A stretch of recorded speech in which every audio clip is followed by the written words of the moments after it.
cornerstones of embracing change is the idea of a fixed versus growth mindset. Our source of this information is from Carol S. Dweck's Mindset, the New Psychology of Success. To understand the base of embracing change, we must first understand the fixed mindset. One of the most potent ways fixed mindset is described is as believing your qualities are carved in stone. This analogy is so potent because people with fixed mindsets see themselves as a near-perfect work, like Michelangelo's David. In theory, one could take a chisel to the masterpiece, but why would anyone purposefully do that? The idea that we already are perfect the way that we are is a large threat to embracing change. If someone is inherently unwilling to change and believes that they cannot change, then there's not even a chance to begin the process. In the fixed mindset, people will often blame the world around them for their troubles. In summary, it's a woe is me view towards the world.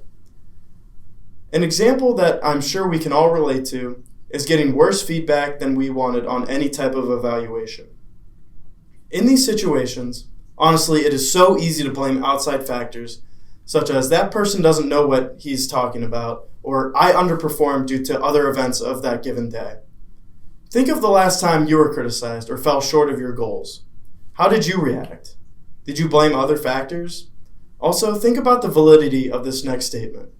Your intelligence is something very basic about you that you can't change, no matter how many new things you learn. If you found yourself unable to blame yourself for your shortcomings, or you think that the statement on intelligence is true, then there is a chance that you have a fixed mindset. This is not inherently a bad thing. However, it may be inhibiting your potential and success. This fixed mindset removes learning from failure, which is why it is so important to realize that none of us are Michelangelo's David. Honestly, there's little to no chance that we will ever get to that level of perfection, since there will always be changes to adapt to. Instead of seeing ourselves as a finished piece of masonry, we should instead see ourselves as a blank slate that is prepared mentally and physically to be sculpted every day. This willingness to be sculpted is what we encourage and is known as the growth mindset. As you've heard earlier in our talk, learning about the growth mindset inspired us to dive deeper into how we embrace change. This changed our perspective on how we overcome challenges, grow from failures, and learn from successes in daily life. Not being afraid of failure and wanting to overcome obstacles so that you can build on your learnings enables a certain type of forward progress that we identified strongly with. What really sealed the deal was learning how the best business and leadership mindsets stem from a good growth mindset. Many Silicon Valley companies have been cultivating innovation and a growth mindset through transforming their office spaces into playrooms.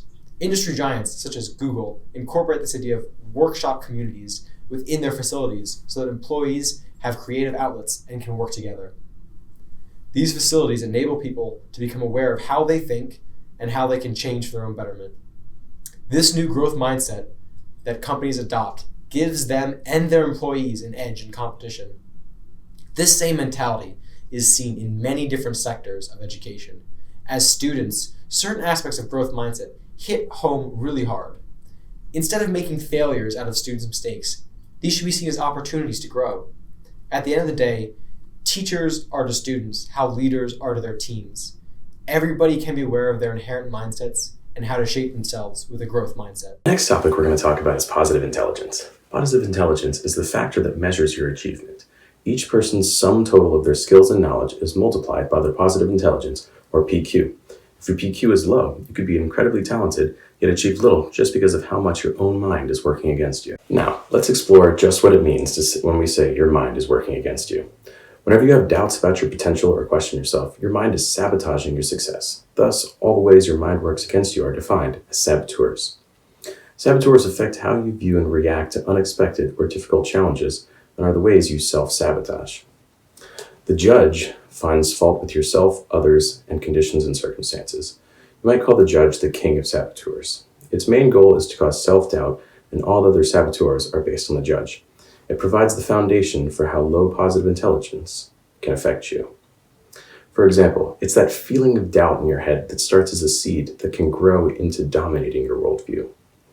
There are 9 other saboteurs that have more specific descriptions of how your mind works against you. By taking a test, you can determine which saboteurs live in your mind the most. The first one is restless. This means you're constantly in search of greater excitement in the next activity or through busyness. For example, nothing ever feels quite right, and you're constantly searching for the person, job, or place that brings you peace. Next, we have the controller. The controller runs on an anxiety-based need to take charge, control situations, and bend people's actions to your will. For example, this makes you feel crushingly powerless when someone or something else has control of the situation, not you. Next up, we have the avoider. The avoider focuses on positive and pleasant in an extreme way, avoiding difficult and unpleasant tasks and conflicts. You might notice that you have difficulty completing an assignment due in the next week, and you put it off by watching Netflix or exercising or just hanging out with friends, doing anything but the task at hand. Next, we have the stickler. The stickler has a need for perfection, order, and organization that's taken just a little bit too far. For example, you tend to feel OCD about your space and need to have rigid rules or structure in solving problems. Next, we have the pleaser. The pleaser compels you to gain acceptance by helping, pleasing, rescuing, or flattering others constantly.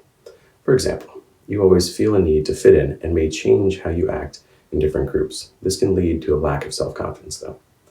Next, we have hypervigilant. Now, hypervigilant makes you feel intense and continuous anxiety about all the dangers surrounding you and what could go wrong. Murphy's Law is your guiding principle, but this leads to a loop of never making a decision due to fear of failure. Next, we have the victim. The victim wants you to feel emotional and temperamental as a way of gaining attention and affection. This is someone who tries to get affection out of those who would normally not care, just to get other people around them to shift their attention off the problem and onto the victim's problems in their heart. Next, we have hyper-rational. This involves an intense and exclusive focus on rational processing of everything, including relationships. This is someone who chooses to focus on the situation and remain detached.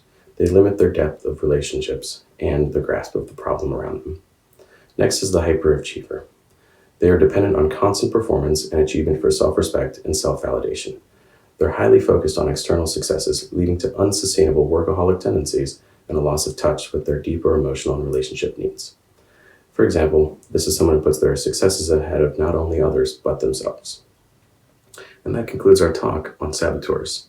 Now, after taking the test, I know that my top saboteurs are hyper-rational and controller. Now, if you know me, then this makes a lot of sense, as I tend to want to be in control of situations, and as an engineer, I hyper-rationalize many different things.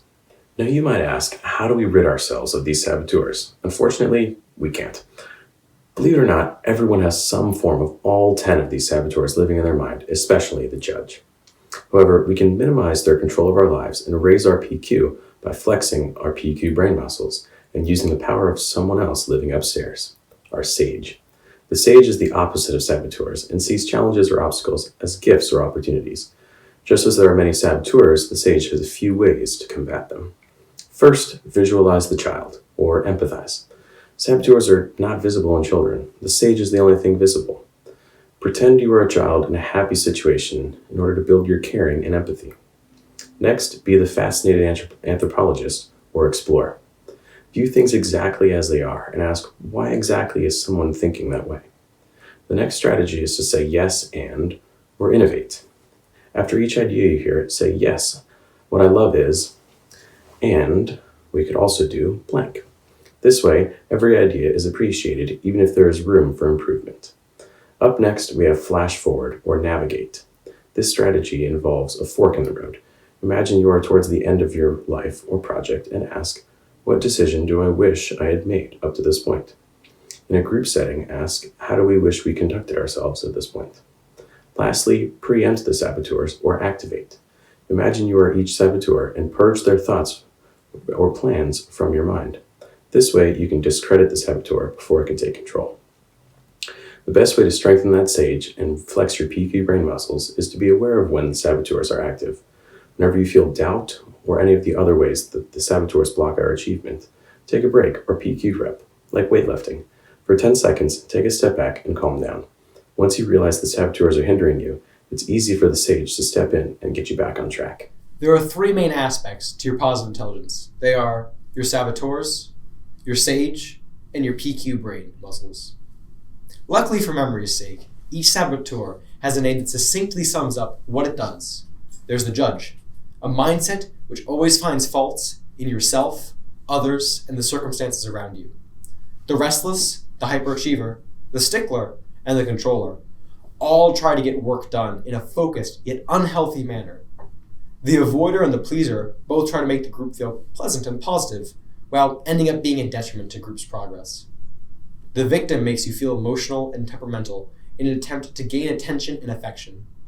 The hyperrational is the opposite of this and makes you focus in an intensely exclusive, rational process, often to the detriment of any sort of emotional logic.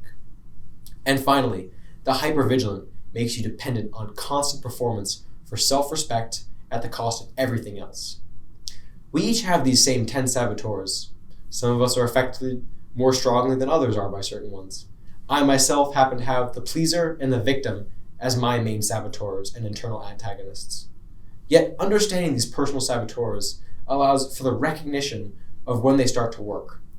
And this is able to help you look at your personal reality and thought process, allowing you to overcome the obstacles they lay in front of you.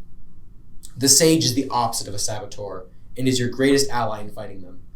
The sage is just what it sounds like as well, a way to step back and empathize with yourself and others, understanding any situation, allowing for you to make decisive action without distress, in creating new out-of-the-box perspectives and solutions. In other words, there is the embracing change of positive intelligence that it tries to promote. The intent of understanding oneself so that they can preempt their saboteurs and change perspectives to a healthy and productive one is exactly the type of forethought required to embrace change. Lastly, we come to the brains and mindsets. While earlier we discussed fixed and growth mindsets, positive intelligence focuses on your survivor and positive intelligence brain. The survivor brain used to be more important in everyday life, when we were hunters and gatherers, when there was danger all around and we needed those saboteurs to help keep us safe. But now, however, the positive intelligence brain is used in all facets of life to create, innovate, abstract, find the big picture, and empathize with the world around us.